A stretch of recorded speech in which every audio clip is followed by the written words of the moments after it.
Has GAR changed the definition of a binding agreement date? Oh my goodness. Dana Sparks, broker of Maximum One Greater Atlanta Realtors, and today's contract tip has to do with the 2022 GAR, Georgia Association of Realtors, contract package, more specifically, the definition of a binding agreement date. Has GAR changed the definition? Perhaps. Let's look at the contract and see what it says. So, in the GAR 2022 Purchase and Sale Agreement, and that is GAR Form F201, the first thing we need to look at is what is a binding agreement date? What is the definition? And in paragraph C5B, binding agreement date, it is defined as the binding agreement date shall be the date when a party to this transaction who has accepted an offer or counteroffer to buy or sell real property delivers notice of that acceptance to the party who made the offer or counteroffer in accordances with the notices section of this agreement. Once that occurs, the agreement shall be deemed to be binding. So that gives us a clue. So the next thing we need to do is go look at the definition of, or the notices section in the contract. So the notices section in the GAR Purchase and Sale Agreement is under paragraph C1, notices. And a couple of things about notices. I'm not going to read these paragraphs to you, but generally speaking, notice per the GAR contract must be in writing, legible, signed by the party giving the notice, and we've already discussed in previous videos, the parties are either the buyers or the sellers. You as an agent are not a party to the contract. And it can be delivered either in person, by courier or overnight delivery service, or certified or registered U.S. mail, email, or fax. And the person delivering or sending the written notice must be someone other, can be someone other than the party. Then it talks about, well, when is notice deemed or considered received? In the GAR contract, I'm just going to deal now with email notice or electronic notice because that's the majority of the methodology that agents use to communicate with a contract. So in the case of delivery electronically, which would be email or fax, then notice is deemed received or considered received by the receiving party when the sender can prove they sent it, even if it's not opened by the receiver. Now, in 2022, GAR went on to add some additional verbiage, create a whole new paragraph and a whole new form regarding binding agreement date. And as I've mentioned previously in other videos, it is a big issue because that is the date from which all of the contingencies are timed. Binding agreement date is day 0, and that is the date from which all the other contingencies are timed. Why is that important? Well, if there's a termination of a contract, what's up for grabs is potentially the earnest money. Did the party that terminate prior to the expiration of the contingency or by default after that contingency had expired? So figuring out the timing is really important.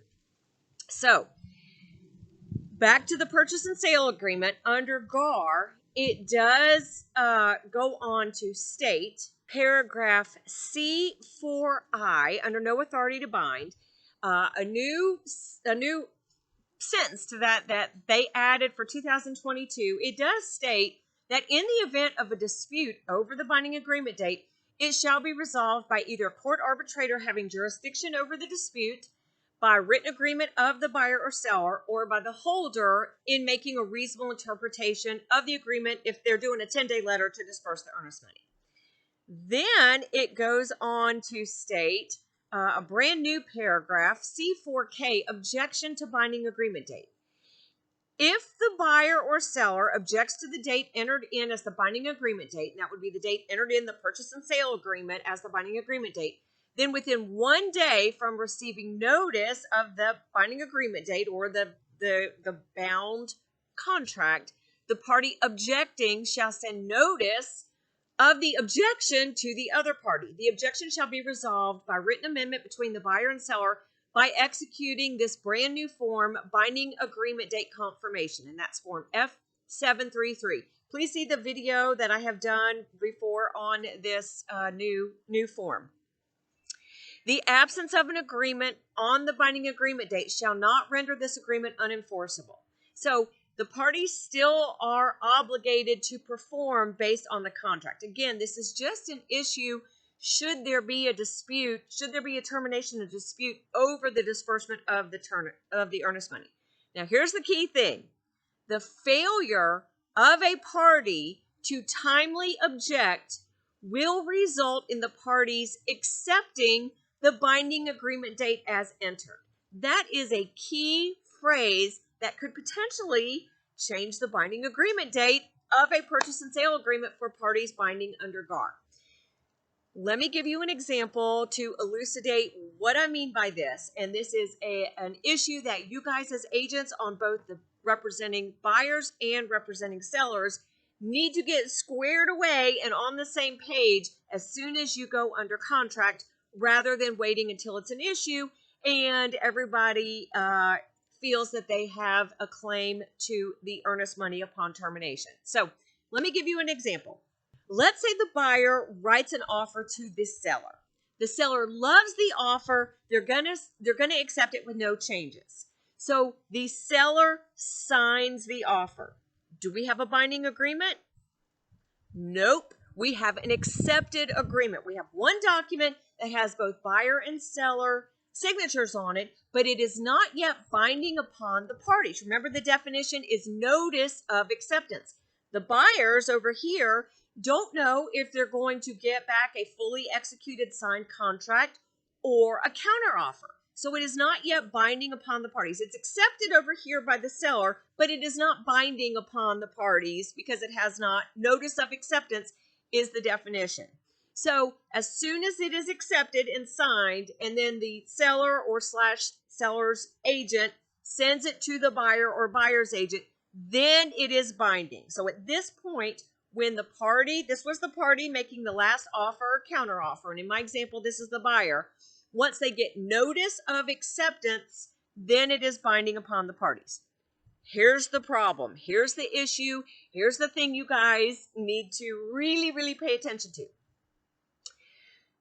And it's just the date. The date is day 0. The times do not matter unless there's a special stipulation to that effect. But generally speaking, it's just the date. So here's the issue. Here's the problem, potential problem. Don't let it be a problem. Buyer writes an offer to a seller. The seller's agent sends it to the sellers. Let's say the sellers, for whatever reason, they sign it, they accept the offer, and then let's say they fill in the binding agreement date. And let me just use a couple of dates. Let's say that it is Monday, January 24th, 2022, and let's say the seller accepts the contract, signs the offer, and fills in the binding agreement date as that day, January 24th. However, let's say the seller never sends it back to their agent, or the agent never sends it back to the buyer. But for whatever reason, the signed accepted contract never gets sent back to the buyer until tomorrow, Tuesday, January 25th. All right? So, per the definitions of the GAR contract, in and of themselves, the binding agreement date would be January 25th, because that's when the party making the last offer got notice of acceptance. And it can be proven per the definition of the notices section, the sender sent it. We look back in their emails and we see, or e-signature, whatever, we see that when the seller side emailed the signed accepted contract back to the buyer, it was Tuesday, January 25th. Problem is, now the buyer has a binding contract. the binding agreement date is actually Tuesday, January 25th. However, it has filled out on the signature page the binding agreement date as January 24th because that's when the seller or the seller's agent, for whatever reason, actually wrote in the date. Let's say, for example, that they had a due diligence period of, let's just say 4 days. 1, 2, 3, 4. That means that the buyer's due diligence period would expire on Friday, January 28th. Okay? Now, let's say that the buyer doesn't want the house and they terminate on January, let's see, they had a 4-day due diligence period. Let's say they actually send notice of termination on Saturday, January 29th. Is their earnest money protected? Did they terminate prior to the expiration of their due diligence period or not? So again, here's the scenario. The scenario is the binding agreement date per the definition of binding agreement and per the notices section of the GAR contract is actually January 25th because that's the date that the buyer received notice of acceptance.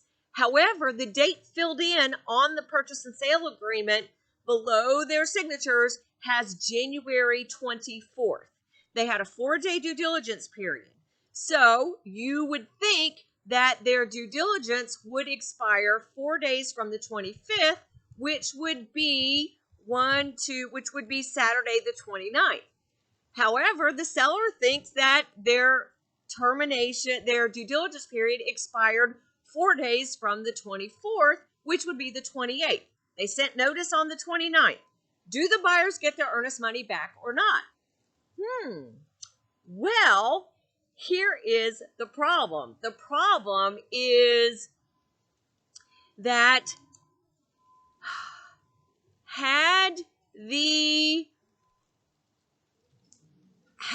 prior to 2022, the binding agreement date can be proven beyond the shadow of a doubt based on the definition in the notices section.